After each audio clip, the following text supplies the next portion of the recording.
speaking of skill sets, I think a lot of people look at projects and they don't understand the team. But I think one of the thing that sold me on Cyprium was the fact that you guys have done this before, and you haven't just, as they say, a new kid on the block, right? This is almost stuff that you could do in your sleep, as they say. Yeah, well, it's easier.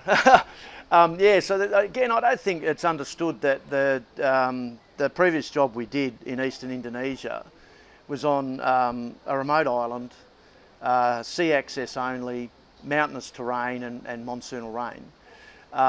The actual plant that we expanded and refurbished was the Wim Creek plant, which is the sister plant to the Nifty plant. So those two plants were built at 16,000 tonne per annum, copper cathode. The Nifty plant was expanded to 25,000 tonne, so that bit has already been done for us. Whereas the Wim Creek was taken over to Indonesia and we expanded it to 25,000 tonne, exactly the same plant. But we also made a number of modifications because older plants, technology changes, and we had a few issues with it which we resolved and made modifications, and we've taken that knowledge into the Nifty plant, and the same engineering guys have just walked in and said, right, we need to change that, we need to fix that, that's what we need, that we've got to get a new one of them, and away it went. And again, I don't think the market, understands that. So you've got a plant on a site that's produced 200,000 tonne of copper metal, so it works. And then you've got a crew that come in who have actually modified and corrected and fixed up the same plant and who have actually run a heap leach. And again, I don't think the market gives us credit for that either. And as I keep saying, what are we in the market for? We're in the market to build projects and produce copper metal plate and make money. That's why we're there. We're not there for any other reason. And again, getting onto some other things about Nifty, you produce copper metal plate on site. So finished product. So there's a commercial benefit for there because I'm not paying smelter charges, refining charges, no deleterious elements, no loss on precious metals. Gas power, gas pipeline, and as we know, domestic tariff of gas in Western Australia is quite stable because of the legislation, the 15% supply being held for domestic purposes, so that's stable, particularly when you compare it to the rest of the world where gas prices are going through the roof. It's like right now it's a place to build, really, WA on that basis. So we got the gas, which is again clean energy. So you look at carbon emissions. Our carbon footprint's lower than global average, certainly lower than a mine, concentrate, smelter, refinery, because we produce the same plate at the end of the day.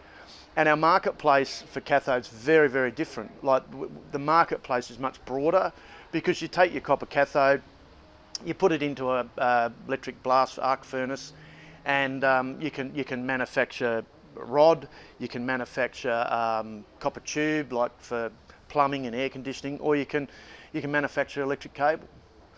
And again, I think in the market, that's the other thing that people don't understand, is that you can build and it's like oil and gas. Like you can have as much oil and gas as you like. If you don't have a pipeline to take it to the user, you've got nothing.